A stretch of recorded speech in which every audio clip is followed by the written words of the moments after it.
నమస్తే welcome to 929 TV నేను ప్రియాంక ప్రభుత్వ ఆసుపత్రికి పోతే డాక్టర్లు ఉండరు ఏమయ్యారు అంటే ఏళ్ల తరబడి సెలవుల్లో ఉన్నారని సమాధానం వస్తుంది మరి వాళ్ళేం చేస్తున్నట్టు ప్రైవేట్ గా క్లినిక్స్ పెట్టుకొని లక్షలు గడిస్తున్నారు పేదవాడి ప్రాణాలు గాలి కొదిలేసి సర్కార్ కొలువును అడ్డుపెట్టుకొని ఆడుతున్న ఈ నాటకాలకు ఏపీ ప్రభుత్వం తీసుకున్న ఈ సంచలన నిర్ణయం వెనుక ఉన్న పూర్తి వివరాలు ఇప్పుడు చూద్దాం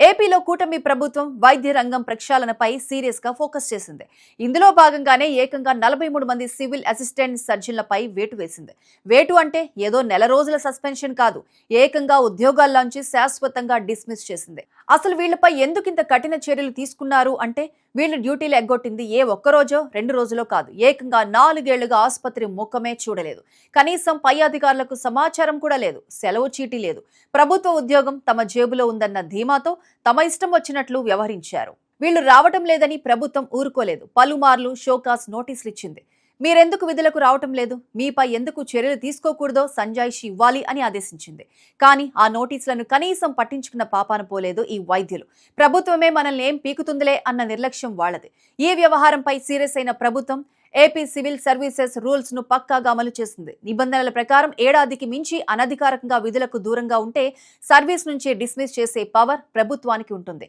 అదే పవర్ వాడి ఆ 43 మందిని శాశ్వతంగా ఇంటికి సాగనంపింది ప్రభుత్వం ఎప్పుడైతే ఈ 43 మందిపై కొరడా జుల్పించిందో మిగతా డుమ్మా డాక్టర్లో వణుకు మొదలైంది డిపార్ట్మెంట్ ఎంక్వైరీ మొదలు పెట్టడంతో తాము కూడా దొరికిపోతామన్న భయంతో ఏకంగా మరో 34 మంది వైద్యులు తమ పదవులకు స్వచ్ఛందంగా రాజీనామా చేసేశారు ఒకరిద్దరు కాదు 34 మంది వీళ్లంతా కూడా ఇలా విధులకు యగనామం పెట్టి పబ్బం గడుపుకుంటున్న వాళ్లే ఈ 34 మందిలో 15 మంది రాజీనామాలను ప్రభుత్వం వెంటనే ఆమోదించేసింది కూడా మిగతా వారి వ్యవహారంపై విచారణ కొనసాగుతోంది తప్పు చేస్తే ఎవరిని వదిలిపెట్టేది లేదని ప్రభుత్వం ఈ యాక్షన్ ద్వారా తేల్చి చెప్పేసింది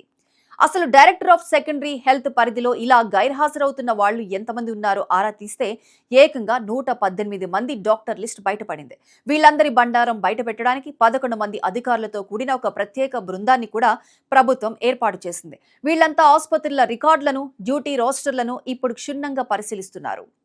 మీకు గుర్తుండే ఉంటుంది సరిగ్గా గత నెలలోనే ప్రభుత్వ బోధన ఆసుపత్రిలో డ్యూటీలు ఎగ్గొట్టిన 51 మంది వైద్యులను కూడా ఏపీ సర్కార్ ఇలాగే పర్మనెంట్ గా తొలగించింది ఇదంతా చూస్తుంటే మెడికల్ డిపార్ట్మెంట్ లో ప్రక్షాళన ఏ స్థాయిలో జరుగుతుందో అర్థం చేసుకోవచ్చు ఈ మొత్తం ఆపరేషన్ పై రాష్ట్ర వైద్య ఆరోగ్య శాఖ మంత్రి వై సత్యకుమార్ యాదవ్ చాలా స్పష్టమైన మెసేజ్ ఇచ్చారు పేదలకు మెరుగైన వైద్య సేవలు అందించడమే తమ ప్రభుత్వ లక్ష్యమని ఇందులో అలసత్వం వహించేది ఎంతటి వారైనా ఉపేక్షించే ప్రసక్తే లేదని వార్నింగ్ ఇచ్చారు పేదవాడి వైద్యం చేయని వాళ్లు ప్రభుత్వ ఆసుపత్రిలో ఉండడానికి వీల్లేదని కుండబద్దలు కొట్టారు ఏది ఏమైనా ఏపీ ప్రభుత్వం తీసుకున్న ఈ సంచలన నిర్ణయంతో ఇక ముందు ప్రభుత్వ ఆసుపత్రిలో డాక్టర్ల గైర్హాజరీ తగ్గుతుందని సామాన్యుడికి నిరంతరాయంగా సరైన వైద్యం అందుతుందని ఆశిద్దాం ఇది వైద్యులకే కాదు విధులను నిర్లక్ష్యం చేసే ప్రతి ప్రభుత్వ ఉద్యోగికి ఒక స్ట్రాంగ్ వార్నింగ్ లాంటిది